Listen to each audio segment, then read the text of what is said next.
আসসালামু আলাইকুম রহমতুল্লাহি ওবরাকাতুহু। আলহামদুলিল্লাহি রব্বিল আলামিন ওয়াল আকিবাতু লিল মুত্তাকিন নবিয়িনা মুহাম্মাদিন ওয়া আলা আলিহি ওয়া আসহাবিহি আজমাইন। শুরু হচ্ছে শব্দে শব্দে দর্সে কোরআনের। আজ আমরা অষ্টদশ পর্বে 18তম পর্বে উপনীত হতে পেরেছি। মহান আল্লাহ সুবহানাহু ওয়া তাআলার দরবারে শুকরগুজার হচ্ছি। হৃদয়ের অন্তরে অন্তরে স্থল থেকে পড়তেছি আলহামদুলিল্লাহ। অষ্টদশ পর্বে আজ আমরা যেই সূরাটি তেলাওয়াত করব সেই সূরাটি হলো সূরাতুল হুমাযাহ। আল্লাহ তাআলা প্রতিটি সূরার মধ্যে মক্কি জীবনে ছোট্ট ছোট্ট সূরা সমূহ রাসূলুল্লাহ সাল্লাল্লাহু আলাইহি ওয়াসাল্লামের উপরে অবতীর্ণ হয়েছে। প্রতিটি সূরার মধ্যে আল্লাহ তাআলা তার তাওহীদের অমীয় বাণী, সেই সাথে সাথে এই জীবন যে শেষ নয় বরং আরেকটা জীবন আছে, সেই জীবনে কি কি ঘটনা ঘটতে পারে, আর সেই সাথে সাথে মানুষের দেহে বা মানুষের মধ্যে যে সমস্ত চরিত্রগুলো আছে, যেই চরিত্রের কারণে পরকালে সে ক্ষতিগ্রস্ত হবে, সেই সমস্ত চরিত্রগুলো আল্লাহ তাআলা উল্লেখ করেছেন এবং কিভাবে বাঁচা যাবে পরকালে, যাতে করে কোনো ব্যক্তি কোনো রকমের কৈফিয়ত দাঁড় না করাতে পারে। কারণ আল্লাহ তাআলা জ্ঞান দিয়েছেন, মেধা দিয়েছেন, প্রজ্ঞা দিয়েছেন, সেগুলো সঠিকভাবে যাতে করে ব্যক্তি ব্যবহার করে আল্লাহ তাআলা নৈকট্য অর্জন করতে পারে। যেহেতু আদম আলাইহিস সালাতু ওয়াস সালামকে দুনিয়াতে পাঠিয়ে বলা হয়েছিল যে ফামান তাবিআ হুদায়া ফালা খাউফুন আলাইহিম ওয়ালা হুম ইয়াহজানুন, এবার দুনিয়াতে নেমে যাও আর আমার পক্ষ থেকে আসবে হেদায়েত, যে ব্যক্তি সেগুলোকে অনুকরণ করবে তার জন্য কোনো ভয়ও নেই, তার জন্য কোনো চিন্তাও নেই।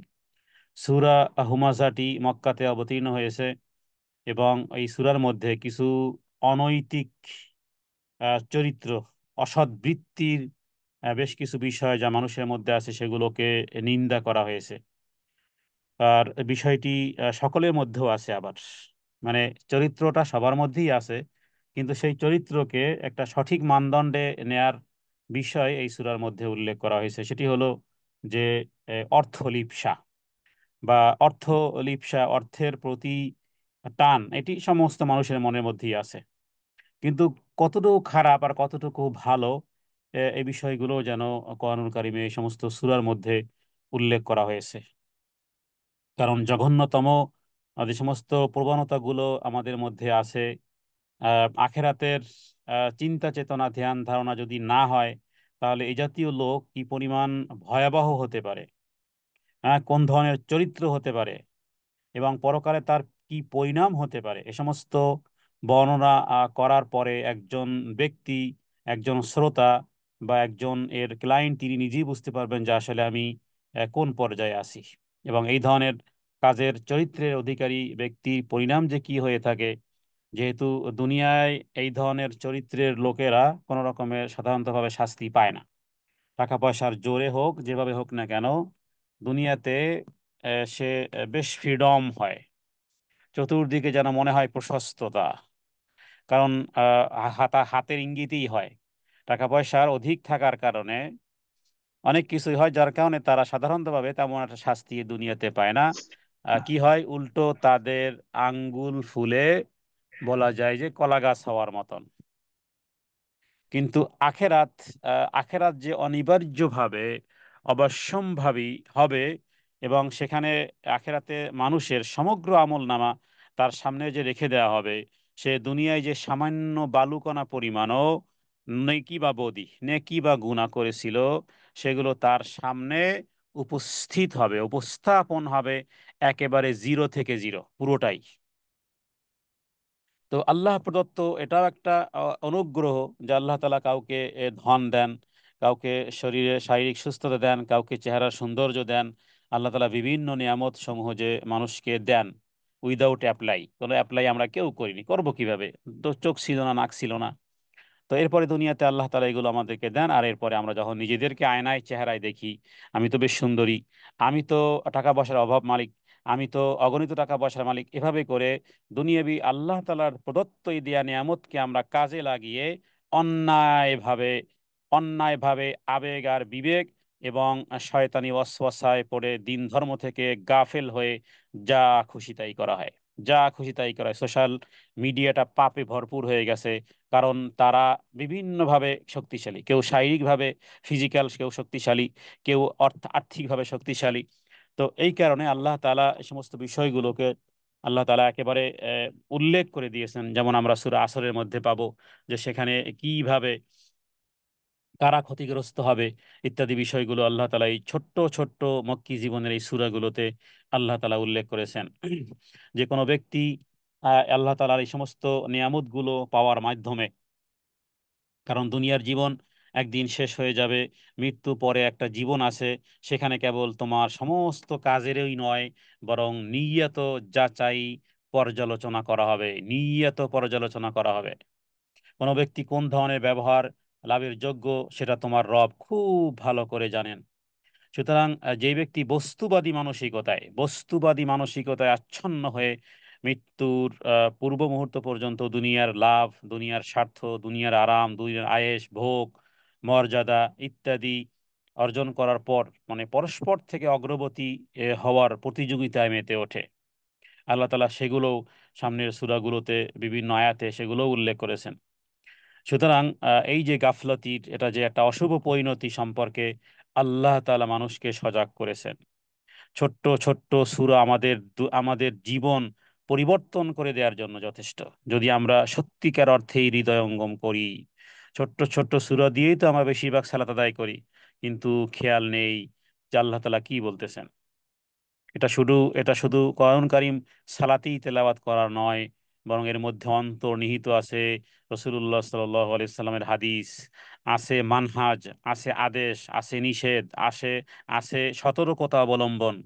সুতরাং গাফলতি আর অগ্রগতি, পরস্পর থেকে অগ্রগতি প্রতিযোগিতায় মেতে উঠুক অথবা কেউ গাফলাত থাকুক, পরিণতি কিন্তু যদি সজাগ না হয় তাহলে কিন্তু সমস্যার সৃষ্টি হবে। এই দুনিয়া কোনো লুটের মাল নয়, এটা কোনো লুটের মাল নয় যে যা খুশি তাই করো, হ্যাঁ, যেমন খুশি তেমন সাজো।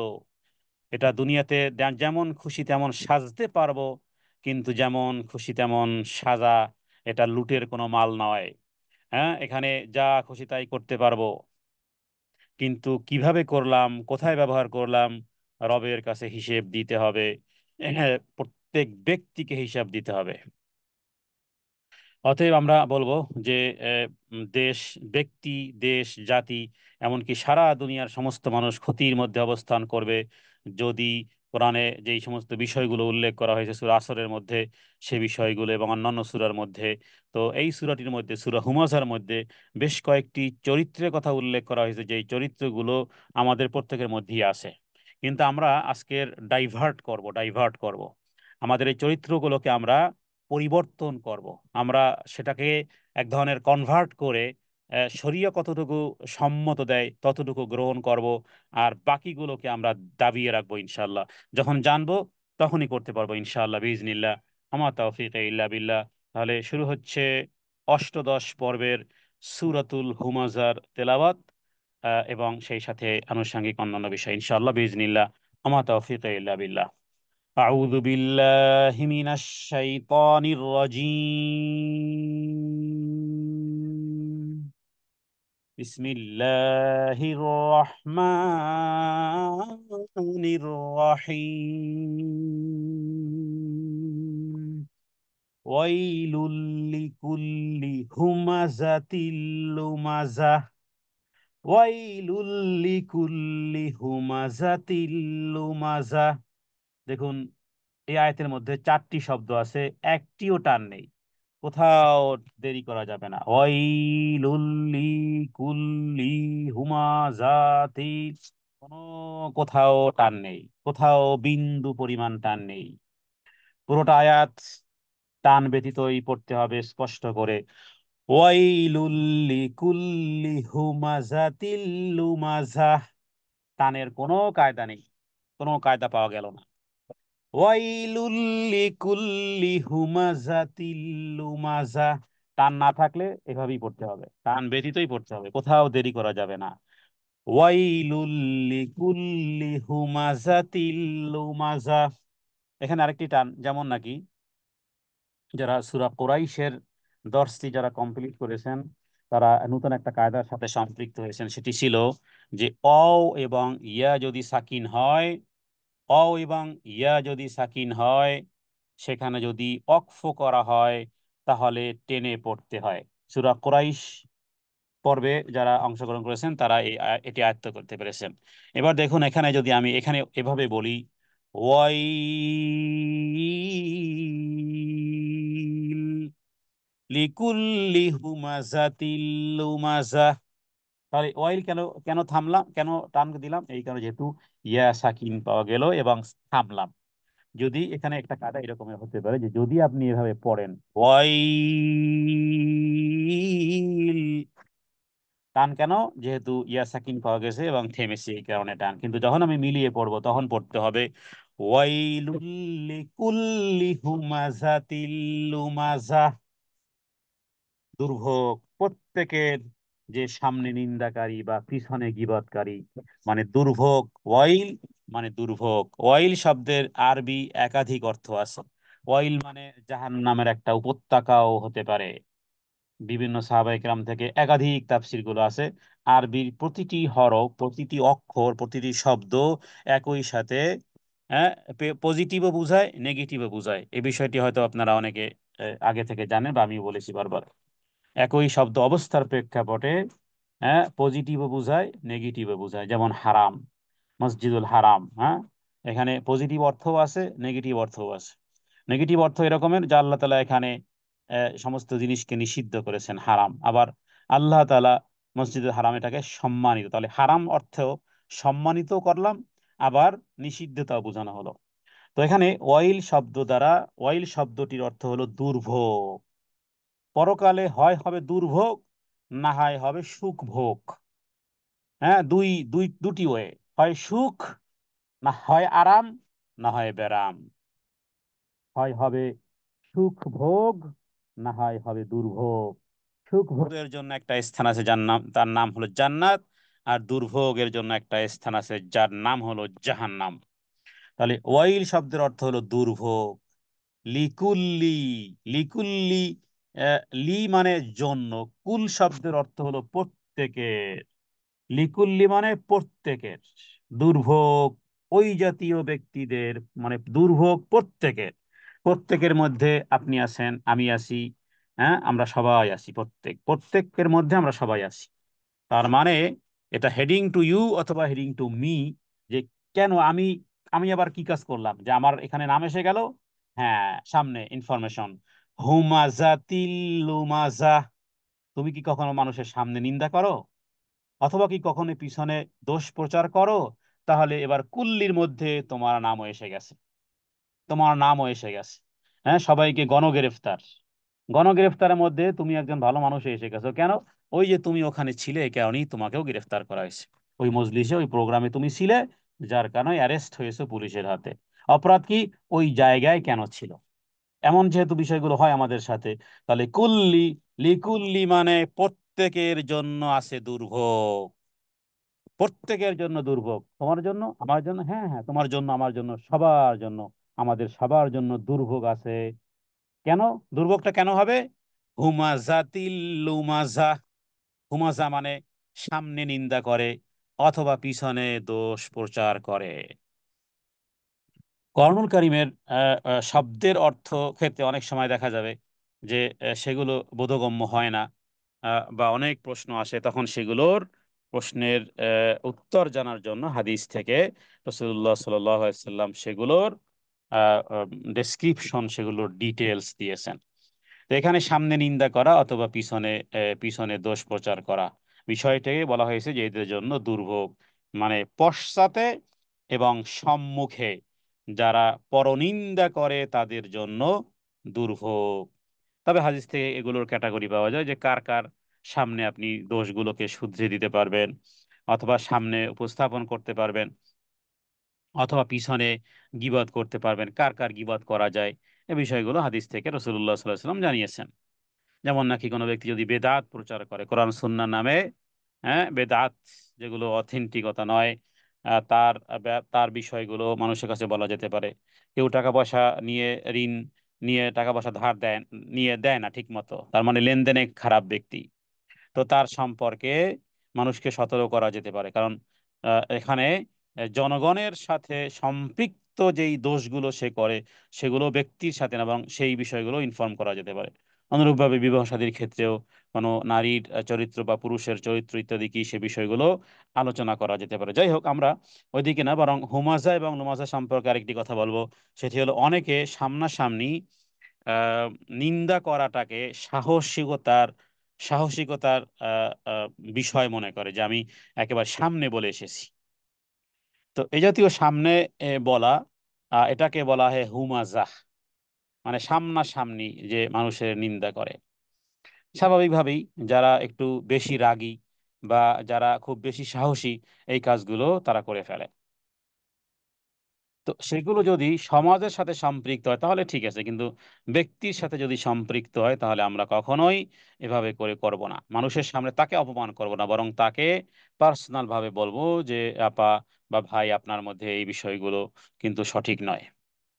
তো এখানে আল্লাহ তাআলা দুর্ভোগ বলেছেন প্রত্যেকের, যে পিছনে এবং সামনে লোকের নিন্দা করে। তো এই কাজগুলো অহরহ আমাদের মধ্যে হয়ে যায়। অথবা সে কাউকে সমাজে বা এইতে লাঞ্ছিত করে, তুচ্ছ তাচ্ছিল্য করে, বা কারোর প্রতি তাচ্ছিল্য ভরে অঙ্গুলি নির্দেশ করে, অথবা চোখের ইশারায় কাউকে ব্যঙ্গ করে, বা কারো বংশের নিন্দা করে। এগুলো হলো আইয়ামে জাহিলিয়াতের যুগের চরিত্র। এই চরিত্রগুলো কিয়ামত পর্যন্ত থাকবে, নবীজি একটি হাদিসের মধ্যে উল্লেখ করেছেন। তো এই চরিত্রগুলো আমরা কেন সেই, আমরা একাডেমিক ভাবে শিক্ষায় শিক্ষিত হয়ে হায়ার এডুকেশন হওয়ার পরও সেই আইয়ামে জাহিলিয়াত মানে মূর্খতার চরিত্রের দিকে কেন যাব? তাহলে তো ওয়াইল ওয়াইল আছে, ওয়াইল দুর্ভোগ। কারো প্রতি তাচ্ছিল্য ভরে অঙ্গুলি নির্দেশ করা, চোখের ইশারায় ব্যঙ্গ বিদ্রূপ করা, অথবা কোনো ব্যক্তি সত্তার বিরূপ সমালোচনা করা, কারো মুখের উপর তার বিরুদ্ধে মন্তব্য করা, তার পিছনে তার দোষ বলে বেড়ানো, কোথাও এর কানে ওর কানে, হ্যাঁ, পরস্পর পরস্পর পরস্পরের মধ্যে লাগিয়ে এ কান সে কান দুই কান করতে করতে রাজার কান, কোথাও কোথাও পারস্পরিক ঐক্য কিভাবে ফাটল ধরায়, কোনো কাজ নেই। এরা শয়তানের শয়তানের চাকরি করে এরা। এখানের কথা ওখানে, ওখানের কথা ওখানে। কেন? আপনি এই দায়িত্ব কে দিয়েছে আপনাকে? কেন বেনিফিট? শয়তান আপনাকে বেনিফিট দিবে, কারণ আপনার মনে ভালো লেগেছে, লাগিয়ে দিতে পেরেছি। একেবারে কিপ কোয়াইট হয়ে যান না, একেবারে বোবা হয়ে যান। হ্যাঁ, মানুষের বিরুদ্ধে এগুলো হলো, আপনারা জানেন মাছির একটা স্বভাব আছে, এগুলো হলো মাছি। মাছির স্বভাব হলো খুঁজে খুঁজে খুঁজে খুঁজে পচা জিনিস কোথায় আছে। হ্যাঁ, সমুদ্রের মধ্যেই আপনি পচা মাছ বের করেন না, দেখবেন যে কোত্থেকে যেন মাছি এসে উপস্থিত হয়েছে। এরা হলো মাছির মতন। মানুষের ভালো চরিত্র এদের নজরে পড়ে না, শুধু খারাপ চরিত্র। হ্যাঁ, মানুষের মধ্যে ভালো দোষ মন্দ থাকবে, এর মধ্যে খুঁজে খুঁজে খুঁজে খুঁজে এরা এই কোনো একটা কিছু পেয়ে গেছে, বা শেষ দুর্বলতার কোনো জায়গা পেয়ে গেছে। দুর্বলতার কোনো ব্যক্তি সম্পর্কে আমি তার দুর্বল জায়গাটা জানি, বাস আমার কাছে বহুত বড় অস্ত্র আছে, কামান আছে, কামান। আমার কাছে পারমাণবিক অ্যাটম বোমা আছে, যেই কোনো মুহূর্তে আমি পারমাণবিক অ্যাটম বোমাটা ফেলে দিতে পারি, কারণ তার দুর্বল সাইড আমার জানা। হ্যাঁ, পরস্পরের ইঙ্গিতে যে সে তো আমার কাছে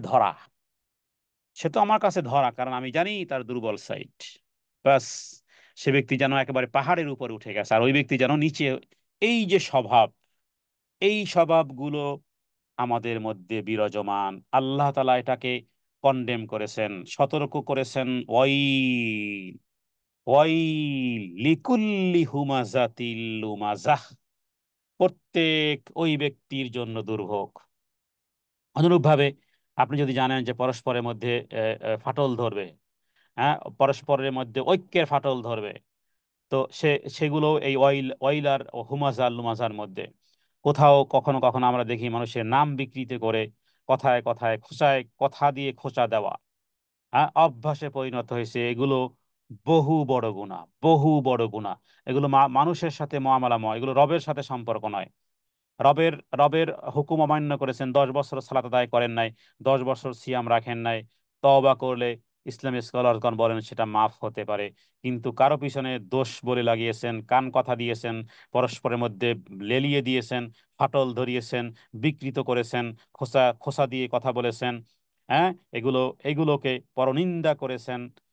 এরপরে এই জাতীয় তার সামনে অথবা পিছনে এই কাজগুলো করেছেন, এগুলো থেমে আছে, ওগুলো ওভাবেই আছে, ওখান থেকে ওগুলো পুরনো হয়নি, ওগুলো ঝরে পড়েনি, ওগুলোর কারণে আপনাকে ধরে নিয়ে যাওয়া হবে ওয়াইলের কাছে, কারণ তোমার ওখানে পাওয়া গেছে, তোমার লাইফে এই এই হুমাজা লুমাজা পাওয়া গেছে।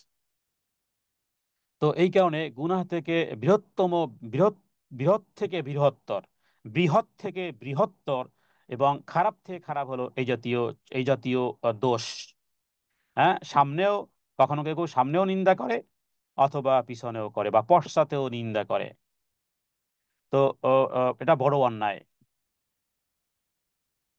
তো এই কারণে এই লুমাজা এবং হুমাজা, এটা মুখোমুখি নিন্দা করা, অপমান করা, অপদস্থ করা বা কাউকে কষ্টে ফেলা ইত্যাদি, রসুল্লাহ সাল্লাল্লাহু আলাইহি ওয়াসাল্লাম মুসনাদ আহমদের মধ্যে একটি হাদিসের মধ্যে বলেছেন, মানুষের মধ্যে নিকৃষ্টতম তারা, শার শাররুল শাররুন নাস, শাররুন নাস, মানুষের মধ্যে নিকৃষ্ট তারা, আল্লাহর মানুষের মধ্যে, বান্দাদের মধ্যে নিকৃষ্টতম বান্দা হলো তারা যারা পরোক্ষ নিন্দা করে, বন্ধুদের মধ্যে বিচ্ছেদ সৃষ্টি করে, নিরাপদ নিরপরাধ লোকদের দোষ খুঁজে ফিরে, নিরপরাধ লোকদের দোষ খুঁজে ফিরে, ওই যে মাছির স্বভাব, মৌমাছির স্বভাব হবেন।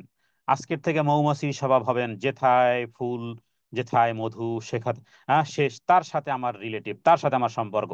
পচা, গান্ধা, দুর্গন্ধ জায়গার সাথে সম্পর্ক হলো মাছির সম্পর্ক। সুতরাং মাছি না হয়ে মৌমাছি হন। তো মুসনাদ আহমদের মধ্যে এই বিষয়ে হাদিস রয়েছে, নবীজি বলেছেন, মানুষের মধ্যে নিকৃষ্টতম এরা যারা পরোক্ষ নিন্দা করে, বন্ধুদের মধ্যে বিচ্ছেদ সৃষ্টি করে, নিরাপদ লোকদের দোষ খুঁজে। হ্যাঁ, পিছনে পশ্চাতে গীবত বা পরচর্চা করা, এটাকে কেউ কেউ বলেছেন পরচর্চা করা, কেউ কেউ বলেছেন চোখ এবং হাতের ইশারায় নিন্দা করা, অথবা জিহ্বা দিয়ে পরনিন্দা করা। এই বিষয়গুলো আল্লাহ তাআলার কাছে এই আয়াত পাঠের সাথে সাথে যেন তওবা করে নিই, যে আল্লাহ, জীবনে যা করেছি আর যেন না করি, যাদেরকে করেছি তাদের জন্য এবার যেন দোয়া দিতে পারি, দোয়া। জি, দ্বিতীয় আয়াত, আল্লাযী, এটা হলো দ্বিতীয় স্বভাব। প্রথম স্বভাব শেষ, দ্বিতীয় স্বভাবের কথা দ্বিতীয় আয়াতে বলা হচ্ছে। আল্লাযী জামাআ মালান ওয়া আদ্দাদা। আল্লাযী, ইয়া সাকিন ডাইনের টান, জামাআ কোথাও টান নেই, মালাউ, মা কেন টান, আলিফ সাকিন ডাইনে জবর, লাউ, এই যে একটা গুন্না, তানবিন, তানবিনের পরে নুন সাকিন এবং তানবিনের পরে যদি চারটি অক্ষরের যে কোনো একটি অক্ষর আসে, তখন সেটাকে এদগাম, এদগামের এদগামের মানে গুন্নার সাথে এদগাম, এদগাম শব্দের অর্থ হলো মিলানো, এদগাম মানে হলো মিলানো। তাহলে কি মিলাবে, মিলাবে হলো যে কোথাও যদি নুন সাকিন পাওয়া যায় অথবা যদি তানবিন পাওয়া যায়, আর এই নুন সাকিন এবং তানবিনের পরে যদি চারটি অক্ষরের যেই কোনো একটি অক্ষর আসে, তখন সেই নুন সাকিন এবং তানবিনকে এদগাম মানে মিলিয়ে মিলিয়ে পড়তে হয়। তাহলে চারটি অক্ষর হলো ইয়া, মিম, অও, নুন, ইয়া, মিম, অও, নুন, ইয়া, মিম, ওয়াও, নুন। নুন সাকিন এবং তানবিনের পরে চারটি অক্ষরের যে কোনো একটি অক্ষর আসলে সেখানে মিলিয়ে, গুন্না সহ মিলিয়ে পড়তে হয়। যেমন মালান, লানের উপরে আছে তানবিন। তানবিন কাকে বলা হয়? দুই জবর, দুই জের, দুই পেশকে তানবিন বলা হয়। তানবিনের পরে আমি যখনই পেলাম অও, কারণ ইয়া, মিম, অও, নুনের একটা অক্ষর পেলাম ওয়াও, এবার আমাকে গুন্না সহ মিলিয়ে পড়তে হবে। মালাউ, লাউ, লাউ, লামের উপরে দুই জবর আছে, এবার আমি ওয়াওকে ভালো করে ধরবো, গুন্না সহ করে ধরবো। মালাউ, এই গুন্নাটার নাম হলো ইদগামে বা গুন্না। এদগাম মানে মিলানো, বা গুন্নাহ মানে গুন্নাহকে সাথ, গুন্নার সহিত। গুন্না কি? গুন্না হলো নাকের বাসি থেকে যা উচ্চারণ, এটাকে বলা হয় গুন্না। তাহলে প্রত্যেকটা জিনিস বুঝে পড়বেন। এদগামে বা গুন্নায়, কথার অর্থ কিভাবে করলাম? এদগাম শব্দের অর্থ হলো মিলানো, বা মানে সাথে, গুন্না মানে গুন্নাহের সহিত, গুন্নার সহিত। গুন্না কাকে বলা হয়? নাকের বাসি থেকে যে আওয়াজ হয় এটাকে বলা হয় গুন্না। তাহলে মালাউ, এই হলো ইদগামে বাগুন্নাহ। ওয়া'আদ্দাদাহ, ওয়া'আদ্দাদাহ আল্লাযী জামাআ মালাউ ওয়া'আদ্দাদাহ। আল্লাযী, যে বা যাহারা, এখানে আরেক চরিত্র, যেই চরিত্র আপনার আমার মধ্যে আছে। আল্লাযী, যে বা যাহারা, জামা মানে জমা করে, মাল মানে মাল, আরবিতেও মাল বলে, বাংলাতেও মাল বলি। মাল মানে মাল বা অর্থ সম্পদ, টাকা পয়সা, ধন দৌলত, সোনা দানা, ইত্যাদি ইত্যাদি। Malan, Malan অর্থসমূহ। ও আদাদা, ও মানে এবং, আদাদা, আদাদা মানে, আদাদা মানে সংখ্যা, আর আদাদা শব্দের অর্থ হলো গণনা করা। আদাদ শব্দের অর্থ হলো সংখ্যা, আর আদাদা মানে গণনা করা। তাহলে যে সম্পদ জমা করে, সম্পদ জমা করে এবং সেটা বারবার বারবার গণনা করে। এখানে বারবার গণনা করে বলতে আমরা যেভাবে করে টাকা পয়সা গণনা করি এটাও হতে পারে, অথবা সারাটা মানে 24 ঘন্টা ওই থিঙ্কিং এ থাকে যে এ মাসে এত, পরের বছর এত, এভাবে করে সম্পদ শুধু জমাকরণ, শুধু সম্পদের থিঙ্কিং এ ঘুমায়, সম্পদের থিঙ্কিং এ আবার জাগ্রত হয়। অনেকে আছে না, চাকরি এই রকমের চাকরি, না আছে দিন, না আছে ধর্ম, না আছে সালাত, না আছে সিয়াম, কিচ্ছু নেই। শুধু হাফ প্যান্ট পরে ডিউটিতে যায়, আবার এসে হাফ প্যান্ট খুলে আবার ঘুমায়। ঘুম আর ডিউটি, শুধু এই দুই কাজের জন্যই যেন তার সৃষ্টি হয়েছে। এই জাতীয় চরিত্রটাকে আল্লাহ তাআলা এখানে কনডেম করেছেন, যে সম্পদ জমা করে, বারবার গণনা করে, যে ধন সম্পদ জমা করে, সঞ্চিত করে, আর সেগুলোর গণনার মধ্যেই তার সময় কাটে। তো এটা একটা এখানে আমি বলবো যে সম্পদ গণনা করা, জমা করাটা দোষের কিছু নয়। কিন্তু দোষ তখন হবে, তার মানে অগাধ ধন দৌলতের অহংকারে সে মানুষকে এভাবে লাঞ্ছিত, অপমানিত করে। তো এই জাতীয় যদি বদভ্যাস হয়ে থাকে, আয়াতের মধ্যে মানে, মানে অর্থ লিপ্সাটাকে, যে অর্থ, এক হলো অর্থ লিপ্সা আমাদের মধ্যেও আছে, কারণ অর্থ আমাদের দুনিয়ার জীবনযাপনের জন্য প্রয়োজন হবে, হালাল রুটি রুজির জন্য প্রয়োজন হবে। কিন্তু এটা নয় যে অর্থ লিপ্সার কারণে আমি দিন ধর্মকে আমি কোরবানি দিয়ে ফেলবো, দিন ধর্ম কোরবানি দিয়ে ফেলবো। মানুষ দেখুন অনলাইনে ভাইরাল হওয়ার জন্য সে কি দেখাবে, কি করবে, কিভাবে আমার ভিডিওটা ভাইরাল হবে, কিভাবে আমি সাবস্ক্রাইবটা বাড়বে, কিভাবে আমি মোর লাইক, মোর শেয়ার, মোর পপুলার, কারণ সেখানে যদি ইত্যাদি ক্যাটাগরিতে যেতে পারলেই আমার আসবে টাকা, টাকা আসবে। কি করবে, কি দিয়ে দেখাবে, আর সামনে যে ভবিষ্যতে কি দেখতে হবে, এবং টেন্ডেন্সি এই রকমের, তার মানে ঘুমের মধ্যেও যেন সে সে এই এই এই টিকটকার বা এই ইউটিউবার, মানে এখন টিকটকার বা ইউটিউবার, মানে তার 24 ঘন্টা যেন শুধু এই অর্থলিপ্সার পিছনেই সে দিন ধর্ম সব ছেড়ে দিয়ে শুধু এগুলোরই কাউন্টডাউনের মধ্যে আছে। এই জাতীয় চরিত্রকে আল্লাহ তাআলা এখানে কন্ডেম করেছেন, এবং কন্ডেমটাও খুব কঠিন কন্ডেম, একেবারে একেবারে আগুন পর্যন্ত নিয়ে ছেড়েছে তাকে।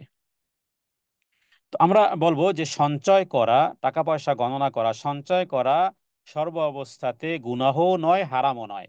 এখানে উদ্দেশ্য হলো সেই সঞ্চয় যাতে জরুরি হক আদায় হয় না, কিংবা গর্ব এবং অহমিকা লক্ষ্য হয়, দুনিয়ার নিছক স্বার্থ হয়, কিংবা লালসার কারণে, ওই লালসার কারণে দিন ধর্ম সব গোল্লায় যায়। দিন ধর্ম সব গোল্লায় গেছে, দুনিয়া তার অটুট রয়েছে। এই জাতীয় ব্যক্তি যে সেগুলো আল্লাহ রাস্তায় খরচা করে না, এবং সেখানে যে আল্লাহর হক আছে, গরিব এতিম মিসকিন অসহায়দের হক আছে, কিসের হক, আমার টাকা আমি আমি ব্যবহার করব। হ্যাঁ, তো এই জাতীয় চরিত্র আল্লাহ তাআলা রাস্তায় খরচা করে না, এবং যখনই দান খয়রাত করে না, জাকাত ফিতরা আদায় করে না, আল্লাহ রাস্তায় খরচার ব্যাপারে একেবারে কঠিন থেকে কঠিন হাত। কিন্তু দুনিয়াবি বিষয়ে যেভাবে খুশি তেভাবে সেভাবে সে ব্যবহার করে। অথচ আমরা হাদিসের মধ্যে রাসূলুল্লাহ সাল্লাল্লাহু আলাইহি সাল্লাম বলেছেন যে প্রত্যেক ব্যক্তিকে কবর থেকে ওঠার পরে সে মাল কোথা থেকে আর্নিং করেছে, কোথায় সে ব্যয় করেছে। আমরা পূর্বেকালে আমাদের এই বাবা, দাদা, দাদাকে দেখিনি, যাই হোক, আগেকালে আমরা দেখেছি যে মানুষ এই পকেটে, আমাদের মুরব্বি যাদের ছিল তাদের দেখতাম পকেটে নোটবুক। কি ব্যাপার, তো তারপরে তারা দেখতাম আবার লিখতো আজকের বাজার থেকে কেরোসিন তেল, তারপরে পান, তারপরে এই পেঁয়াজ, তারপরে রসুন, এগুলো এনে আবার লিখে লিখে রাখতো।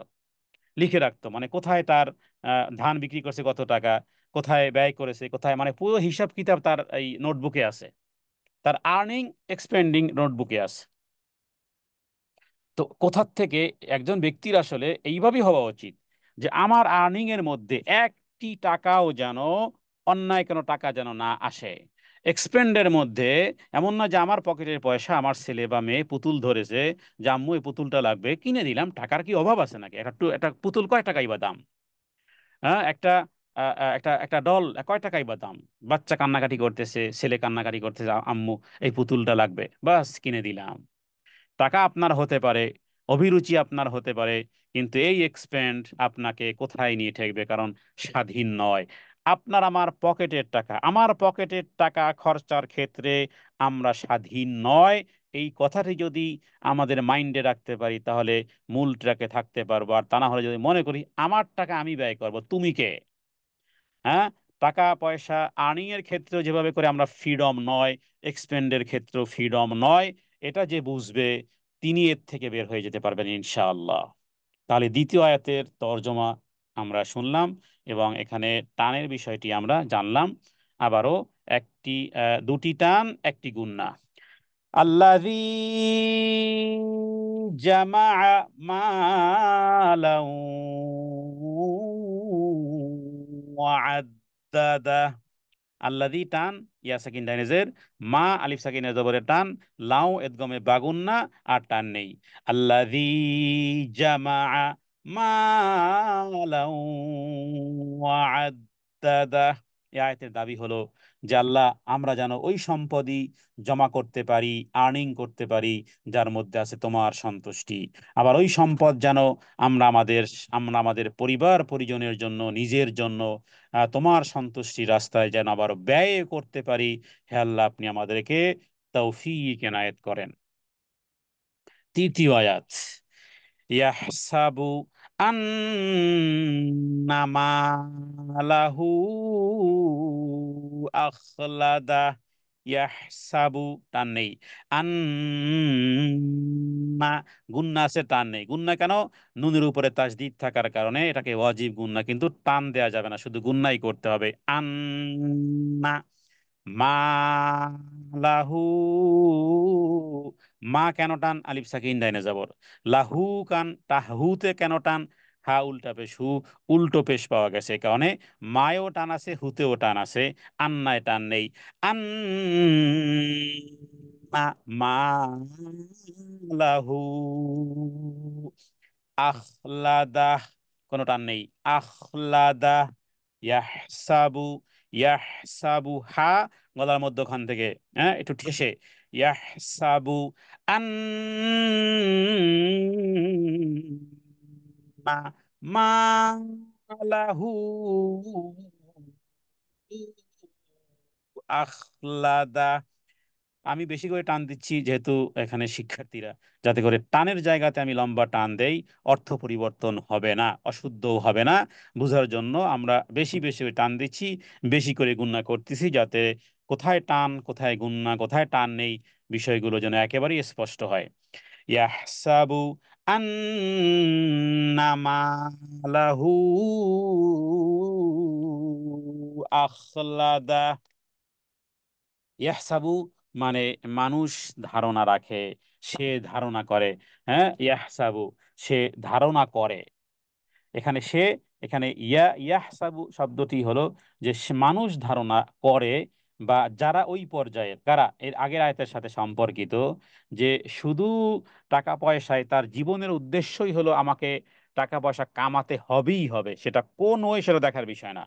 গাড়িতে বাড়িতে, হ্যাঁ, হাই লেভেলে চলতেই হবে আমাকে, যেই কোনো মূল্যে হোক, যেই কোনো মূল্যে হোক আমাকে হাই লেভেলে চলতেই হবে, গাড়িতে চড়তে হবে, উত্তম, হ্যাঁ, ভিআইপি পার্সন হিসেবে আমাকে সেই রকমের জায়গাতে থাকতেই হবে।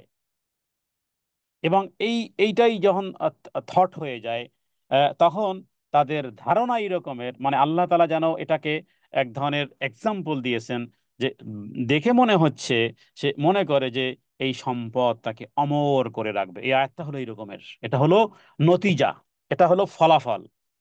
কারণ পূর্বের দ্বিতীয় আয়াতে যেই চরিত্রের কথা বলা হয়েছে, এই চরিত্রের ভিন্ন একটা রূপ, এটা এই রকমের। যদিও পৃথিবীতে নাস্তিকরাও জানে যে পৃথিবী একদিন ধ্বংস হবে, কোনো কোনো বিজ্ঞান এটা এই থিওরি দেয়নি যে না ধ্বংস হবে না, পৃথিবী ধ্বংস হয়ে যাবে। তো এ ব্যক্তি কি জানে না? এ ব্যক্তিও জানে, কিন্তু উম, ভাবখানা এই রকমের। কারণ ভাবখানা তার টার্গেটটা যে সকাল আর বিকালের টার্গেট, 24 আওয়ার্স এর তার টার্গেট, তার তার যেই টার্গেটটা দেখে মনে হয় যেন সে এখানেই থাকবে, চিরদিন এখানেই যেন থাকবে। এই 3 নম্বর আয়াত হলো এটা।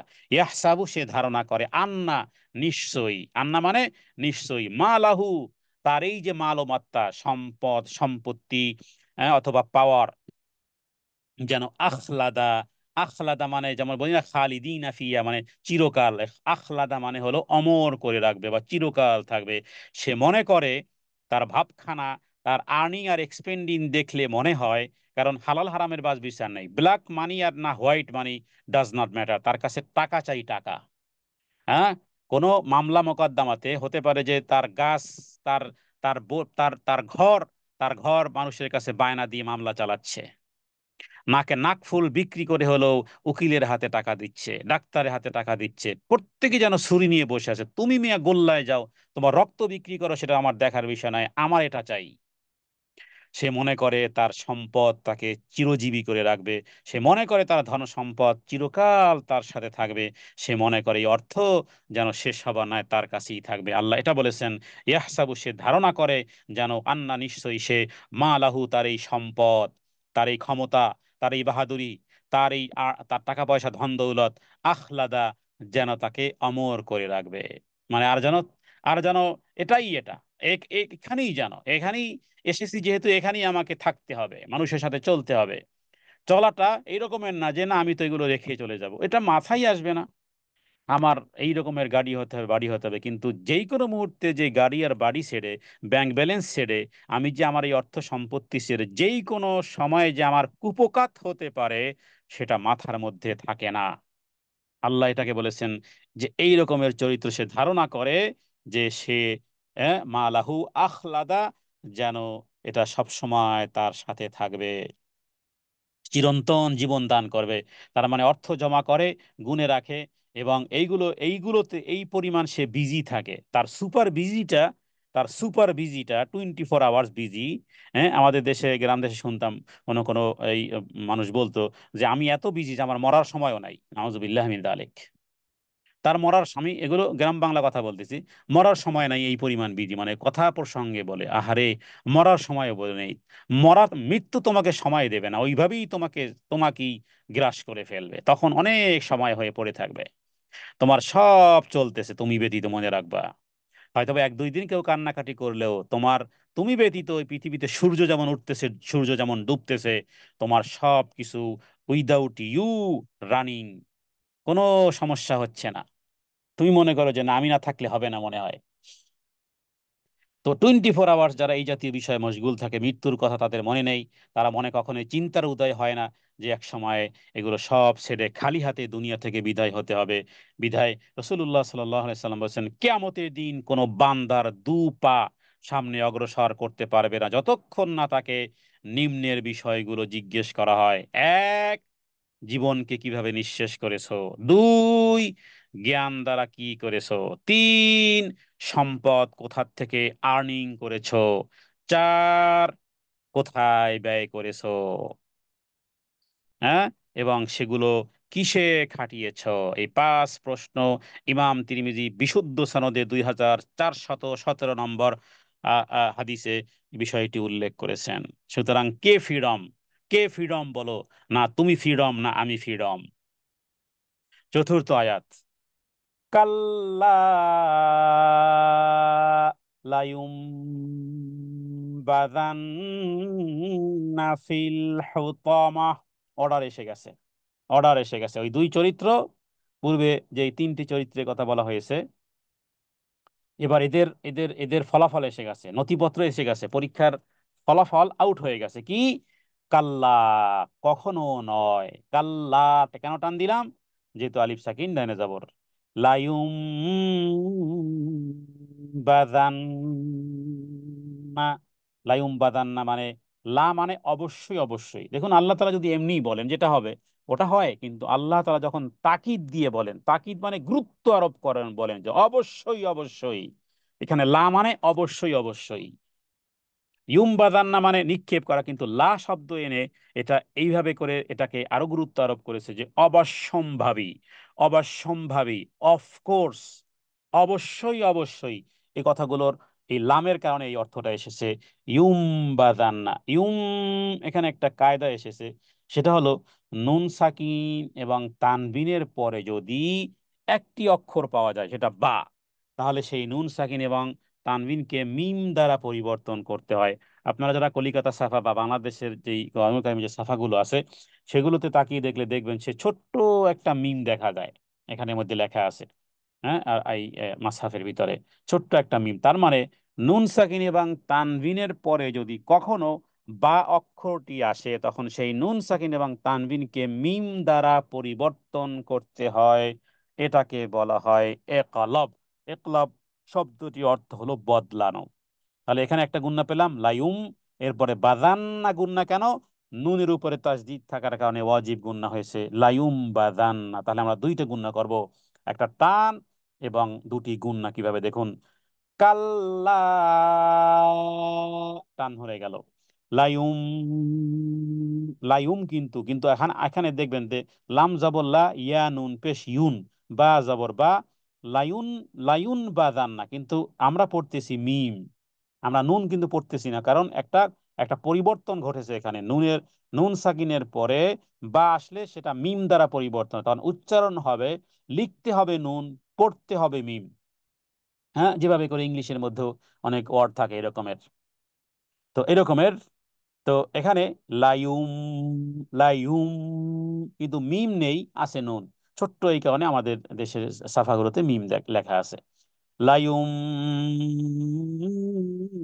বাদান্না, একটা হলো লাইউম, আর একটা হলো অজীব গুন্না বাদান্না। লাইউম বাদান্না ফিল হুতামা, ফি মানে মধ্যে, হুতামা শব্দের অর্থ হলো জাহান্নাম, অথবা হুতামা শব্দ অর্থ এমন যে চূর্ণ বিচূর্ণ করে দিবে, একাকার করে দিবে, একাকার করে দিবে। বা জাতাকলের নিচে যেমন পিষ্ট হয়ে যায়, যেমন যেমন বিল্ডিং যদি কারো উপর ভেঙে পড়ে, হ্যাঁ, রানা প্লাজা যেমন ভেঙে পড়েছিল, ওয়ালের উপরে ওয়াল, মানুষ হ্যাঁ তার মধ্যে, তো এগুলো হলো যে পিষ্ট করে দিয়েছে, এটাকে বলা হয় হুতামা। কাল্লা লায়ুম বাদান্না ফিল হুতামা। দেখুন লায়ুম বাদান না, এই যে নাবাদা মূল শব্দ কিন্তু নাবাদা, লাম কেন? তাকিদ দেওয়ার জন্য। নাবাদা শব্দের অর্থ হলো, যেমন আমরা টিস্যু পেপার দিয়ে যদি নাক জারি, সেই টিস্যু পেপারটা ছুঁড়ে ফেলে দেই। তো আরবি ভাষাতে কোনো জিনিসকে তুচ্ছ, এটার দাম ছিল, কিন্তু যখন আমার নাকের ময়লা এই টিস্যুতে লেগে গেল, এটা তুচ্ছ হয়ে গেল, এটাকে যেভাবে করে ছুঁড়ে ফেলে দেওয়া হয়। তো নাবাদা শব্দের অর্থ এরকমের যে এদেরকে, এরা তো ধনী, এরা দুনিয়ার জীবনে অনেক কিছু বড় মনে করেছিল, যে আমি এখানেই থাকবো, এখানে আমার বাগান বাড়ি, এখানে আমার দালান কোঠা, সব কিছু আমার সাথেই থাকবে। হ্যাঁ, এখানে ফারারি আর বিএমডব্লিউ আর বোগাতি আর যা কিছু আছে সবগুলো আমাকে এভাবে করে যেমন সাপোর্ট দিয়ে রেখেছে। হ্যাঁ, রাস্তায় গেলে, মার্কেটে গেলে, এখানে গেলে, ওখানে গেলে সব তার চেয়ার ছেড়ে দেয়। দামি গাড়ি নিয়ে কেউ যদি বেরোয়, এমনি রাস্তা মানুষ ছেড়ে দেয় যে দামি গাড়ি। হ্যাঁ, তাকে এক্সেস চাইতে হয় না। তো যারা সম্পদের ব্যবহার করে এভাবে করে, তো এই সমস্ত ব্যক্তি তারা নিজেদেরকে অনেক বড় মনে করেছিল। কিয়ামতের দিন ঘৃণা ভরে, কিয়ামতের দিন ফেরেশতারা ঘৃণা ভরে জাহান্নামে ছুড়ে দিবেন, এবং সেটা অবশ্যম্ভাবী হবে। সেটাই হলো লায়ুম বাদান্না। লা মানে অবশ্যই অবশ্যই, নাবাদা ইয়ানবুদু মানে ছুড়ে ফেলে দেওয়া। এরপরে লাইম বাদান্না, হ্যাঁ, ফিল হুতামা। এই হুতামা শব্দটির একাধিক ব্যাখ্যা আছে। হাতম মানে ভেঙ্গে ফেলা, পিষে ফেলা, টুকরো করে ফেলা। জাহান্নামকে হাতম নামে অভিহিত করা হয়, যার মধ্যে কিছু ফেলে দেওয়া হলে জাহান্নামের গভীরতা, জাহান্নামের গভীরতা আগুনের কারণে ভেঙ্গে গুড়িয়ে টুকরো টুকরো টুকরো টুকরো করে ছিন্ন বিচ্ছিন্ন করে দিবে। সেটার নাম হলো হুতামা। হ্যাঁ, তো বখিল ব্যক্তিকে এটা হলো মানে প্রচন্ড বখির, জাহান নামে নিক্ষেপ করা হবে। অথবা কেউ কেউ বলেছেন এটা হলো জাহান নামের একটা নাম, যেটা নাকি তাদের ভেঙ্গে চুরে, কেন ভেঙ্গে চুরে, ওই যে দুনিয়াতে তোমাকে salute salute salute, you are VIP person, হ্যাঁ, you are big big boss. তো সব বিগ বস আর ভিআইপি পার্সন আর এই জাতীয় ব্যক্তিদেরকে একেবারে ভেঙ্গে চুরে একাকার চূর্ণ বিচূর্ণ করে করা হবে। আবার নিক্ষেপটাও দেখুন কি কন্ডেম টাইপের নিক্ষেপ, যেভাবে করে নাবাদা মানে নিক্ষিপ্ত করা, নিক্ষেপ করা। তা মানে মানে অপমান আর অপদস্থের যেন প্রতিটা পরতে পরতে লেগে আছে। এরপরে আল্লাহ তাআলা আরেকটু বুঝাচ্ছেন যে কোথায় নিক্ষেপ করা হবে, একটু সেটার সেটার একটা ডেসক্রিপশন 5 নম্বর আয়াতে আল্লাহ দিয়েছেন। 5 নম্বর আয়াত, ওয়ামা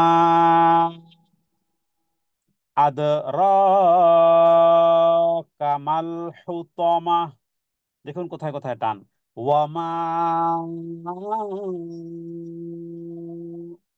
3 আলিফ, আদর, রয়ের উপরে খাড়া জবর, কামাল, মাল, কামাল, মিম ধরছে লামকে, হুতামাহ, ওয়ামা আদর, আদ, দালের উপরে বা জিম, দাল তোয়া কফ। যখন এই অক্ষরগুলো যখন সাকিন থাকে তখন তাকে কলকলা বলতে হয়, কলকলা উচ্চারণ করতে হয়। কলকলাটা হলো যে একটা প্রতিশব্দ আসবে। যেমন বলেছি, একটা ফুটবলকে আপনি যদি জোরে আছাড় মারেন অলের দিকে, সেটা আপনার রিটার্ন টু ইউ, হ্যাঁ, নিচের দিকে দেন আবার সেটা মানে শব্দটা পতন হয় না, শব্দটা আবার রিটার্ন আসে। আদ, আদ, ওয়ামা আদ, আদ র কামাল হুতামা। ওয়াও মানে এবং, মা মানে কি বা কেন বা কি, আদরা তোমাকে জানাবে, আদরা মানে, আদরা মানে আপনি কি জানেন, আদরা কা হেনবি আপনি কি জানেন, মানে ওই জাতীয় লোকদেরকে কোথায় টিস্যু পেপারের মতন ঘৃণা ভরে ছুঁড়ে ফেলে দেওয়া হবে আর এরপরে এদেরকে চূর্ণ বিচূর্ণ করে দিবে। সেই সেই জায়গাটা, সেই জায়গাটার দৃশ্য বা সেই জায়গাটা কি, সেটা কি আপনি জানেন? হ্যাঁ, আপনি কি জানেন? আদরা কা আপনি কি জানেন, আদরা মানে জানা, কা মানে আপনি, মা সেটা কি, হুতামা, হুতামাটা কি বা চূর্ণ বিচূর্ণকারী জিনিসটা কি সেটা কি আপনি জানেন? অথবা কোন জিনিস আপনাকে জানাবে, হুতামা কি, তুমি কি জানো হে নবী সেই চূর্ণ বিচূর্ণকারী জিনিসটি কি, বা পিষ্টকারী যেই জিনিস সেটি কি, আপনি কি জানেন? হ্যাঁ, মানে এখানে প্রশ্ন, এখানে কিন্তু প্রশ্ন, প্রশ্নসূচক বাক্য এটা।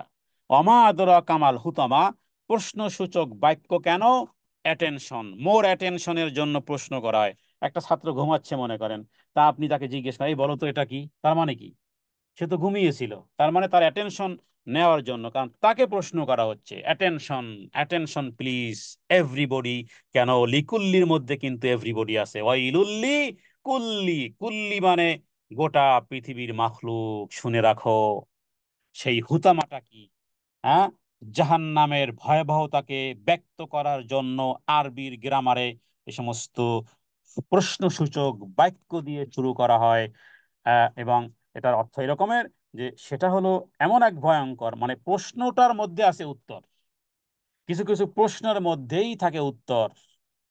তো তার মানে সেটা হলো এমন এক ভয়ঙ্কর আগুন যা প্রকৃত পক্ষে তোমার জ্ঞান বুদ্ধিও সেখানে পৌঁছতে পারবে না, ধারণা করতে পারবে না।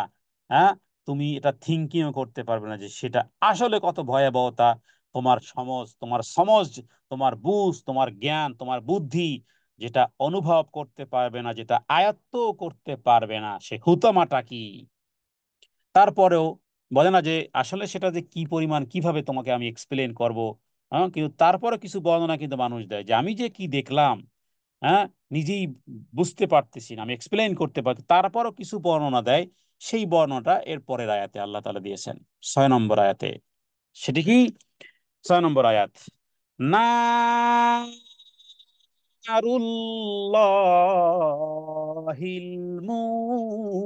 মুকাদা, নারুল্লাহ আল্লাহর আগুন। আল্লাহ যদি শুধু এতটুকুই বলতেন যে আগুন, কিন্তু না, এখানে আল্লাহর দিকে সম্বোধন করেছেন, আগুনের সম্পর্ক এবার রবের দিকে করেছেন।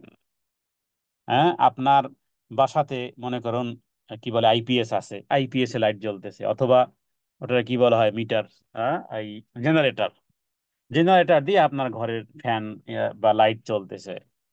কিন্তু আপনার ঘরের এই লাইট আর এইগুলোর সাথে যদি মূল পাওয়ার হাউসের সাথে সম্পৃক্ত করা হয়, যেখান থেকে বিদ্যুৎ উৎপাদন করা হয়, তাহলে এটা কত বড় পাওয়ারফুল। কারণ খুব বেশি হলে হতে পারে আপনার জেনারেটর বন্ধ হয়ে গেছে, তেল নাই, জেনারেটর বন্ধ হয়ে গেছে, এদিক সেদিক কিছু হয়েছে, অটো সুইচ পড়ে গেছে, কিন্তু মূল মূল পাওয়ার হাউসের সাথে যেখানে বিদ্যুৎ উৎপাদন হয়, সেখান থেকে মোটা তার মনে করেন আপনার বাড়ি পর্যন্ত ডাইরেক্ট কানেক্টেড দেওয়া হয়েছে। এবার সেটা কি পাওয়ারফুল। আগুন তো এমনি, আগুনের ধর্ম আছে, আগুনের একটা ধর্মই আছে যে সে মানে সবকিছু শেষ করে দেয়। হ্যাঁ, দুনিয়াতে আমরা দেখি না যে কিছুদিন আগে দেখলাম যে সিএনজিতে সিএনজিতে বাস্ট হয়ে গেছে, একেবারে মানুষ পুরোটাই কয়লা হয়ে গেছে। তো এখানে আল্লাহ তাআলা দেখুন আগুনের সম্পর্ককে নিজের দিকে উল্লেখ করেছেন যে কিভাবে তোমাকে বলবো। ওই যে অমাদ্রা কামাল হুতামা, মানে যে কিভাবে তোমাকে জানাবে, কারণ সেখানে তোমার জ্ঞান পৌঁছবে না, তোমার বুদ্ধি ধরবে না। এতটুকু শুনে রাখো যে সেই আগুনটা হলো আল্লাহর আগুন, নারুল্লাহিল মুকাদা। নার মানে আগুন, নারুল্লাহ মানে আল্লাহর আগুন, আল মুকাদা সেটা এমন কোনো আগুন নয় যে আগুন তেজস্ক্রিয়তা কম বা প্রজ্বলিত নয়, না, প্রজ্বলিত বা আগুনের তেজস্ক্রিয়তায় পরিপূর্ণ এমন আগুন। লেলিহান, মুকাদা মানে লেলিহান শিখাযুক্ত প্রজ্বলিত আগুন। আর এটাও ঠিক যে জাহান্নামের কোনো বিষয় পৃথিবীর কোনো ভাষা দিয়ে সেগুলোর আযাব এবং গজব এবং তার শাস্তির ভয়াবহতা কখনোই কস্মিন কালেও এক্সপ্লেইন করা সম্ভব নয় পৃথিবীর কোনো ভাষাতে। অনুরূপভাবে জান্নাতের সুখ শান্তি ও পৃথিবীর কোনো ভাষা দিয়েও সেটাকে ব্যাখ্যা বিশ্লেষণ করা যায় না। শুধু মানুষের জ্ঞান যেহেতু ছোট, এতটুকু সামান্য জ্ঞানে সামান্য কিছু আকার ইঙ্গিত দেওয়া হয়েছে, মুকাদা লেলিহান শিখাযুক্ত আগুন। আর এই আগুনকে আল্লাহর সাথে সম্পর্কিত করার মাধ্যমে এর প্রচণ্ডতা, এর ভয়াবহতা, এর প্রচণ্ডতা, এর ভয়াবহতা, এর ভয়াবহতা উল্লেখ করা হয়েছে। সেটা হলো আল্লাহ তাআলার প্রজ্বলিত আগুনে এদেরকে প্রবিষ্ট করানো হবে। তাহলে চরিত্র, আমরা এই সমস্ত চরিত্র আমাদের মধ্যে থাকবে, কিন্তু এই রকমের জঘন্য চরিত্র যেন না হয়, তাহলে কিন্তু ফলাফলও কিন্তু জঘন্যতম, ফলাফলও জঘন্যতম। নারুল্লাহিল মুকাদা। এরপরে এই আগুনের আরেকটু এক্সপ্লেইন করা হয়েছে সপ্তম আয়াতে। সেটা কি? আল্লাতী তাত্তালিউ আলাল আফইদাহ। এই আয়াতের মধ্যে মাত্র একটি টান, আল্লাতী তাত্তালিউ আলাল আফইদাহ, আর কোথাও টান নেই। আল্লাতী, আল্লাতী মানে যা, মানে এর সম্পর্ক আগুনের সাথে, ওই আগুনের সাথে, ওই আগুনের, আগুনের ব্যাখ্যা, আগুনের বিশ্লেষণ দেওয়া হচ্ছে সপ্তম আয়াতে এবং অষ্টম আয়াতে। আল্লাতী সেই আগুন হলো এমন, তাত্তালিউ, তলা আয়াত, তলা আয়াত মানে পৌঁছে গেছেন। যেমন ওই যে তলা আল বাদরু আলাইনা, যেই যেই মদিনার যেই শিশুরা রাসূলুল্লাহ সাল্লাল্লাহু আলাইহি ওয়াসাল্লাম কেন্দ্র করে যেই যেই করেছিল, তার মধ্যে তাত তলা আল বাদরু, তলা মানে পৌঁছে গেছেন, বাদরু আলাইনা, নবীকে তারা যেমন সবাই খেজুর গাছের উপর থেকে উঠে দেখতেছিল। তো যেন, যেন বদর মানে চন্দ্রিমা, চন্দ্রিমা চাঁদকে বলা হয় বদর, লাইলাতুল বদর মানে চন্দ্রিমা চাঁদ। তো তলা আয়াত তলিয়া মানে পৌঁছা, তাত্তলিউ মানে পৌঁছে যাবে, আলা মানে উপর, আফ ইদা তাদের কলিজা পর্যন্ত। পৃথিবীর কোন আগুন কলিজায় পৌঁছে না, দেহে পৌঁছে, দেহে পৌঁছে কলিজা, কলিজা শুদ্ধ সব আগুন দিয়ে জ্বালিয়ে দেয়। কিন্তু এই আগুনের, এই আগুনের, এই আগুনের পাওয়ার ভিন্ন টাইপের। হুম, এই যেন ওই সিটি স্ক্যানিং এর মতন, সিটি স্ক্যানিং যেভাবে ওঠা উপরে নিচে উপরে নিচে, তার মানে আপনার শিরা উপশিরার ধমনীতে রক্তের শিরা উপশিরার চলমান প্রক্রিয়ার কোথায় কোথায় কি আছে না আছে, সিটি স্ক্যানিং এর মতন পুরা দেহের, অথবা আরো কোনো উন্নত চিকিৎসা বিজ্ঞানের যে গোটা দেহের কোথায় কোথায় শিরা উপশিরায় রগের মসজিদে মসজিদে কোথায় কোথায় কি আছে যেন কম্পিউটারে ধরা পড়তেছে। তো এই আফিদা মানে যা হৃৎপিণ্ড পর্যন্ত পৌঁছে যাবে। আল্লাতী তাত্তালিউ আলাল আফইদা, আল্লাতি মানে যা তাত্তলে পৌঁছে যাবে, আলাল আফিদা যে কলিজায়। হ্যাঁ, তাত্তলেউ মানে, আবার তাত্তলে মানে আরোহণ করা, যে কিভাবে আরোহণ করবে, মানে জাহান্নামের এই আগুন হৃদয়কে পর্যন্ত গ্রাস করবে, হৃদয় পর্যন্ত এই আগুন পৌঁছানোর একটা, এটাও একটা অর্থ যে আগুন এমন জায়গায় পৌঁছে যাবে যেখানে মানুষের ওই যে অসৎ চিন্তা, হ্যাঁ, ভুল আকিদা, ভুল বিশ্বাস, অপবিত্র ইচ্ছা বাসনা, প্রবৃত্তি, আবেগ, দুষ্ট সংকল্প, ভাইরাল হওয়ার চিন্তা চেতনা ধ্যান ধারণা কোথায়, হাতে না পায়ে না দিল দিমাগে, যেখানে সেখানে আগুন পৌঁছে যাবে। কারণ শত্রু ধরা পড়েছে, শত্রু যেখানে আছে ওখানেই আগুন পৌঁছে যাবে ওই শত্রুকে ধরাশায়ী করার জন্য। দুনিয়ার জীবনে টাকা পয়সা ধন সম্পদ, হ্যাঁ, অর্থ লিপ্সায় তুমি তুমি অন্ধের মতন ছিলে। এই অর্থ লিপ্সা তোমার হৃদয়ের যেখানে গহীন কোণে যেখানে ছিল, কি ভাবতে, কি নিয়ে ঘুমাতে, কি ঘুম থেকে আবার উঠতে, কি করবে, কোথায় আর্নিং করবে, কিভাবে কি স্বপ্ন জাল ড্রিম স্বপ্ন বুনেছিলে, যেথায় হৃদয়ের গহীন কোণায়, ওই গহীন কোণায় আগুন এসে এবার উপস্থিত। কারণ এই আগুনের নাম হলো, এই সিআইডির নাম হলো নারুল্লাহ। হ্যাঁ, নারুল্লাহ এটা আল্লাহর আগুন। হৃদয় পর্যন্ত আগুন পৌঁছে গেছে, কারণ ওখানেই তোমার অসৎ চিন্তা, ওখানেই ছিল ভুল ভুলে ভরা, ওখানের আকীদা বিশ্বাস ছিল সঠিক নয়, ওখানেই বাসনা রাখতে যে আমি সারা জীবন থেকে যাব। ওখানে সেই সেই কুইচ্ছা কুপ্রবৃত্তি আর আবেগ আর দুষ্ট সংকল্প আর নিয়াতের কারণে আগুন ওখানে পৌঁছে গেছে। কারণ এই আগুন দুনিয়ার আগুনের মতো অন্ধ নয়, সে দোষী নির্দোষ সবাইকে জ্বালিয়ে দেবে না, বরং প্রত্যেক অপরাধীর হৃদয়ে অভ্যন্তরে, যেখানে অপরাধ জন্ম নিত, হ্যাঁ, মুখে থাকতো এক রকমের কিন্তু হৃদয়ে দুষ্ট চিন্তা, হৃদয়ে তোমার দুষ্ট চিন্তা, ওই হৃদয়ে দুষ্ট চিন্তার জায়গায় আগুন এসে উপস্থিত। দুনিয়ায় মানুষের আগুন দেহে লাগলে হৃদয় পর্যন্ত পৌঁছার আগেই মারা যায়। জাহান্নামে হবে না মৃত্যু, জাহান্নামে কোনো মৃত্যু হবে না, লা ইয়ামুতু ফিহা ওয়ালা ইয়াহইয়া। কাজেই জীবিত অবস্থায় হৃদয় পর্যন্ত অগ্নি পৌঁছাবে কিভাবে? হ্যাঁ, দেহে পৌঁছলেই তো শেষ, রুহু শেষ। কিন্তু হৃদয়ের দহনে তীব্র কষ্ট জীবদ্দশাতে মানুষ যেহেতু অনুভব করতে পারে না, এর আগেই মারা যায়। কিন্তু সেখানে হৃদয়ে গ্রাস করবে উষ্ণতা, আগুনের তীব্রতা তেজস্বিয়তা হৃদয় পর্যন্ত পৌঁছে যাবে। তো জাহান্নামে, জাহান্নামে যেহেতু মৃত্যুকে আহ্বান করা হবে, হ্যাঁ, কিন্তু মৃত্যু আসবে না, মৃত্যু আসবে না। অতএব সেখানে সুন্দরভাবে যেই আল্লাহর এই আগুন হৃদয়ের অকপটে সেখানে পৌঁছে যাবে। এরপরে অষ্টম আয়াত, ইন্নাহা আলাইহিম মুসদা, ইন্নাহা গুন্না, অজীব গুন্না, আর হা কেন টান, আলিফ সাকিন নুনে জবর, ইন্নাহা আলাইহিম, আলাইহিম গুন্না করলাম কেন? যেহেতু পরে তাসদিদ ধরছে, আর মিমের উপরে তাসদিদ থাকার কারণে ওয়াজিব গুন্না হয়েছে। তাহলে ইন্না ওয়াজিব গুন্না, আলাইহিম অজিব গুন্না, দুটি অজিব গুন্না পাওয়া গেছে, একটি টান পাওয়া গেছে। ইন্নাহা আলাইহিম মুসদা, মুসদা। দেখুন এখানে অসাকিন ডাইনে পেশ না কিন্তু, হ্যাঁ, কারণ এখানে অসাকিন হলেও কিন্তু অয়ের উপরে হামজা আছে, এখানে এই অটা লেখায় আসবে, পড়ায় আসবে না। তার মানে মুসদা না, বরং মুসদা। ইন্নাহা আলাইহিম মুসদা, ইন্না মানে নিশ্চয়ই, হা মানে ওই যে ওদের উপরের দিকে ইঙ্গিত, তাদের নিশ্চয়ই তাদের জন্য, আলাইহিম তাদের উপরে, মুসদা, মুসদা মানে আবদ্ধ করে রাখবে, অবরুদ্ধ করে দেওয়া হবে, চতুর্দিকে পরিবেষ্টন করে রাখা হবে তাদেরকে। মুসদা অর্থ বেঁধে দেওয়াও হয়, মুসদা মানে বেঁধে দেওয়া হবে, জাহান্নামের মধ্যে বেঁধে দেওয়া হবে।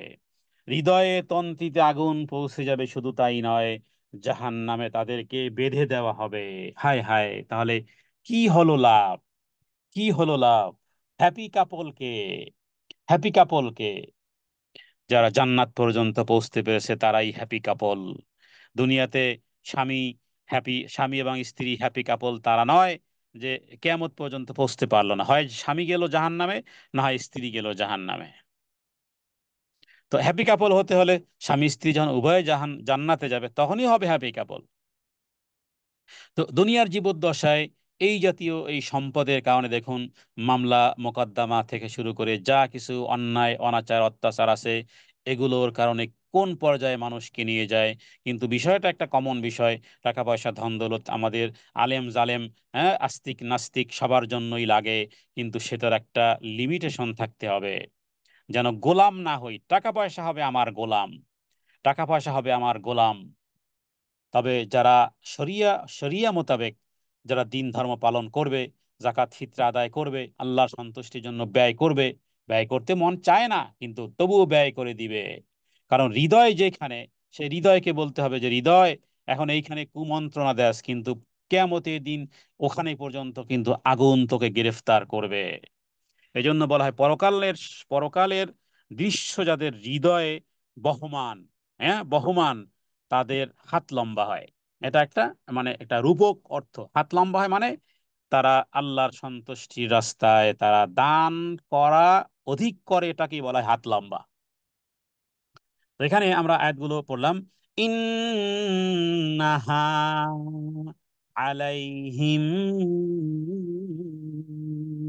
মুসদা, মানে অপরাধীদেরকে জাহান্নামে নিক্ষেপ করার পর সেটাকে আবার বন্ধ করে দেওয়া হবে।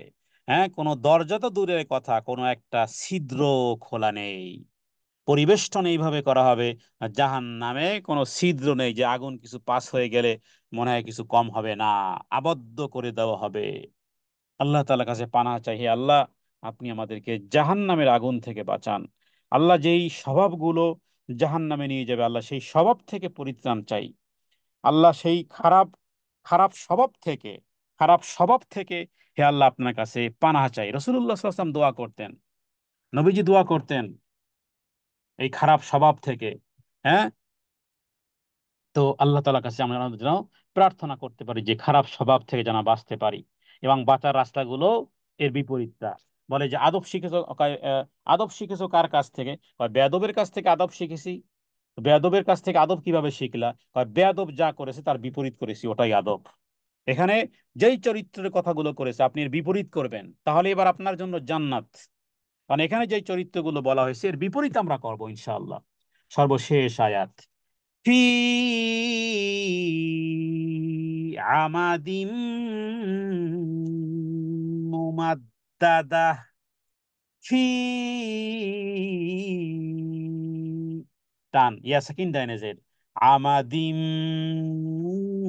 ওয়াজিব গুন্না মিমের উপরে তাজদীদ, তাহলে দুটি টান মাত্র এই আয়াতের মধ্যে।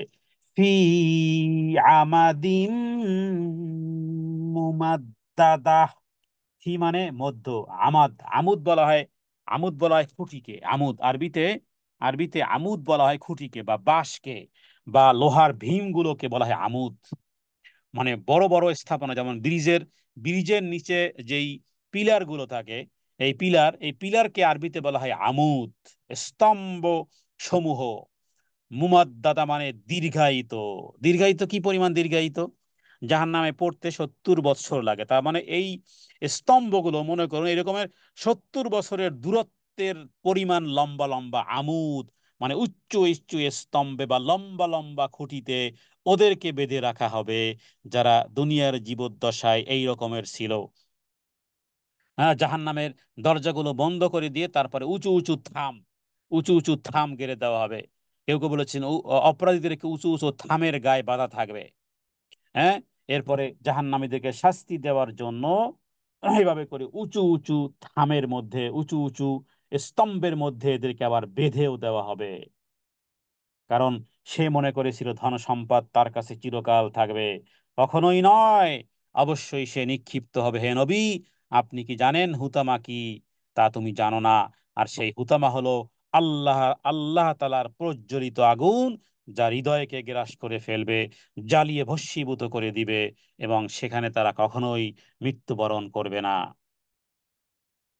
তো এই আয়াত পাঠ করে, এই আয়াতে কি পরিমাণ যে ভয়াবহতার কথা উল্লেখ করা হয়েছে, এই বিষয়গুলো সত্যিকার অর্থেই এ সমস্ত সূরাগুলো যখন পড়বেন, অর্থ যখন পড়বেন, বারবার যখন পড়বেন, অর্থের সাথে যখন মিলিয়ে পড়বেন, অর্থের সাথে যখন মিলিয়ে পড়বেন, তখন সত্যিকার অর্থেই চোখ থেকে পানি আসতে বাধ্য। কারণ কারণ এই বিষয়গুলো এমন নয় যে কোনো অন্য কোনো জাতির কেচ্ছা কাহিনী আপনাকে বলা হচ্ছে না। কোরআনুল কারীম মৃত্যু ব্যক্তির জন্য নয়, জীবন্ত ব্যক্তির জন্য। জীবন থাকতে অর্থ সহ পড়ে যেন কবরে যেতে পারি, রবের কাছে সেই দোয়া করেন। জীবনে বহু সময় নষ্ট করেছেন, বহু দিন আর বহু সময় নষ্ট করেছেন। আল্লাহ তাআলার কাছে তৌফিক কামনা করি দিনী ভাই এবং দিনী বোনদেরকে যেন কোরআনের সাথে সম্পৃক্ত থেকে কোরআনে আল্লাহ তাআলা যা বলেছেন অন্ততপক্ষে সেই বিষয়গুলো যেগুলো থেকে পানাহ চাওয়া, সেগুলোর থেকে যেন পানাহ চাইতে পারি। যখন জানবো তখনই জানতে পারবো। আমরা আল্লাহ তাআলার কাছে দোয়া করি, হে আল্লাহ, এই সূরার মধ্যে যে সমস্ত বিষয়গুলো ভয়াবহতার কথা উল্লেখ করা হয়েছে, আল্লাহ এই জাতীয় ভয়াবহতা থেকে, এই ধরনের নিকৃষ্ট শাস্তি থেকে, এই জাতীয় বন্দি দশা থেকে পরিত্রাণ দিবে যেই চরিত্রগুলো, আল্লাহ সেই চরিত্র আমাদেরকে ধারণ করার তৌফিক দান করেন। ইবনে মাসউদ রাদিয়াল্লাহু তাআলা এখানে এই বি আমাদিম মানে অর্থ করেছেন যে জাহান্নামীদের স্কন্ধে শিকল বাঁধা থাকবে। স্কন্ধে গরু আর ঘোড়া, হাতি যেভাবে দেখেছেন না যে এক ধরনের শিকল বেঁধে রাখে, তো এই জাতীয় জাহান্নামীদের গলায় শিকল বেঁধে রাখা হবে। গলায় গলায় লোহার জিনজির, হ্যাঁ, 70,000 লম্বা, মানে সর্বনিম্ন হলো 70,000 গজ লম্বা, অন্য হাদিস থেকে পাওয়া যায়, বা 70 গজ। তো সেগুলো জাহান্নামীদের গলায় লাগিয়ে, মানে কুকুর যেভাবে বাঁধে, কুকুর যেভাবে বাঁধে, ছাগল যেভাবে বাঁধে, হ্যাঁ, দুনিয়ায় জীবদ্দশায় তো একেবারে খুব উচ্চ পর্যায়ে ছিলে। অহংকার আল্লাহ তাআলার, কারণ এরা হলো মূলত, আসলে এর মধ্যে অহংকারও আছে। টাকা পয়সা কখনো কখনো অর্থ অনর্থের মূল হয়, অর্থই অনর্থের মূল হয়েছে এবার। এবার এদেরকে দেখুন নিক্ষেপ কিভাবে, সেগুলো আমরা বলেছি। এরপরে তাদের গলার মধ্যে স্কন্ধে শিকলগুলো বেঁধে লম্বা লম্বা স্তম্ভের মধ্যে আবদ্ধ করে তাদের উপর দরজা বন্ধ করে দেওয়া হবে। এরপরে এই জাতীয় নিকৃষ্ট ধরনের শাস্তি তাদেরকে দেওয়া হবে। ভারী ভারী বেড়ি বেড়ি শিকল থাকবে, বন্দি অবস্থাতেই তারা পরিবেষ্টিত থাকবে। জাহান্নামের দরজা বন্ধ করে দেওয়া হবে, লোহার পেরেকের সাথে বেঁধে দেওয়া হবে, যেগুলো হবে লম্বা লম্বা স্তম্ভের মতন। ফি আমাদিম মুমাদ্দাদা। দোষ কি? দোষ ছিল কয়েকটা দোষ।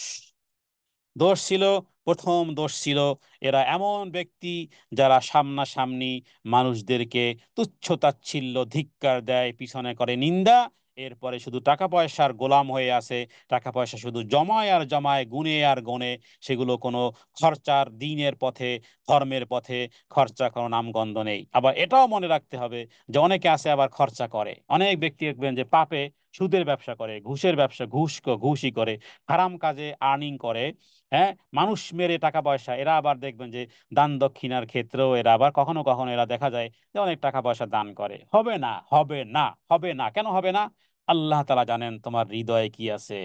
কারণ এরা তো নেতৃত্ব, যেহেতু টাকা আর্নিং এর তো কোনো অভাব নেই, কিন্তু এক্সপেন্ড না করলে মানুষও বা কি বলবে। সেটা হতে পারে তার প্রতিপত্তি, তার দেখানো, অথবা ভোটের নির্বাচনে জয়যুক্ত হওয়ার জন্য, অথবা পপুলার হওয়ার জন্য, যে কোনো উদ্দেশ্য।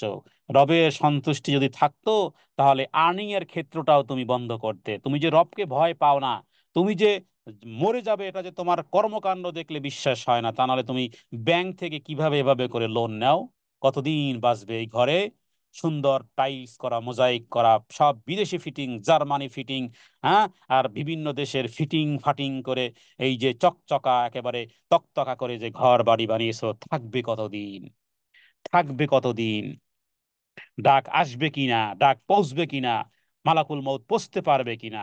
একটা দরজার মধ্যে কয়েক কোটি টাকা খরচা করে, বাহিরের গেটের দরজাতে কয়েক কোটি টাকা খরচা করো, থাকবে কতদিন? তো যাই হোক, আহ, আহ, আহ, এর মধ্যে যে খারাপ যে বিষয়গুলো সেগুলো আমরা উল্লেখ করেছি। এরপরে সে মনে করে থাকবে চিরদিন। হ্যাঁ, ইয়াহসাবু আন্না মালাহু আখলাদা, থাকবে কতদিন? উত্তর যেন ভাবখানা এমন, থাকবো চিরদিন। কারণ এই ফিটিং লাগিয়েছি যে 100 বছরের গ্যারান্টি আছে। তো এরপরে এরপরে আল্লাহ তাআলা এদের এই জাতীয় চরিত্র যে সমাজকে ধ্বংস করে দেয়, আল্লাহর এই সুন্দর পৃথিবীটাকে যে জবেহ করে দেয়, এটা অর্থ লিপ্সা হলো এমন লিপ্সা, হ্যাঁ, আপনি আপনি বিশ্বাস করতে পারবেন না। আপনি উকিলকে বলেন যে আমি 1 কোটি টাকা দেবো, আগেই কন্ট্যাক্ট করে থাকে, আমি অমুককে হত্যা করব, অমুককে হত্যা করে আমি, মামলা হবে, মোকদ্দমা হবে, এবং কোথায় কোথায় কি লাগবে না লাগবে আগেই পেমেন্ট হয়ে গেছে, ওকে হত্যা করতেই হবে। উকিলের সাথে যে কয় লক্ষ টাকা চাই আপনার, যে আপনি আমার পক্ষে হেয়ারিং করবেন, আমি আপনাকে এত টাকা দেব। তো তার মানে টার্গেট এইভাবে এইভাবেই দেওয়া হয়েছে যে টাকা, টাকার উপরে, পাহাড়ের উপরে। হ্যাঁ, আমাদের দেশ বলেন গোটা বিশ্বে এরকমই, আমাদের দেশে এক্সাম্পল গুলো সবগুলো খাটে টাকা পয়সার কারণে। কিসের কি হত্যা করে ফেলেছেন, সব সব ভাও হয়ে গেছে। মিডিয়া বলেন, সাংবাদিক বলেন, রাষ্ট্র বলেন, উপর লেভেলের বলেন, একেবারে একেবারে এই এট দ্য টপ পর্যন্ত সব ঠিকঠাক, সব চুপচাপ। ধরবে কাকে ধরবে? ওই ওই যে জেলে, যে যে গরিব, যে ও যদি কোনো অন্যায় করে তাহলে রক্ষা নেই। 3,000 কোটি টাকা নিয়ে লাপাত্তা হয়ে গেল, তার বিরুদ্ধে মামলা হবে না। কিন্তু আপনি দিন ধর্মের কাজের জন্য মাত্র 1 লক্ষ টাকা আপনি কোনো ইসলামিক অর্গানাইজেশনে পাঠান, দেখবেন চিঠি এসে উপস্থিত। যাই হোক, এই আলোচনাগুলো আর লম্বা করার অর্থ নেই। আল্লাহ তাআলার কাছে দোয়া করি, হে প্রভু, যা শুনলাম তা যেন মেনে চলতে পারি। তোমার কাছে এই তৌফিক কামনা করি। আমার তৌফিক ইল্লা বিল্লাহ। হাদা মিন্নি ওয়াল ইলমু ইনদাল্লাহ। আল্লাহু আ'লামু বিস-সাওয়াব। ওয়া সাল্লাল্লাহু আলা সাইয়্যিদিনা মুহাম্মাদিন নবিয়্যিল উম্মি ওয়া আলিহি ওয়া সাল্লাম। আসসালামু আলাইকুম ওয়া রাহমাতুল্লাহি ওয়া বারাকাতুহু।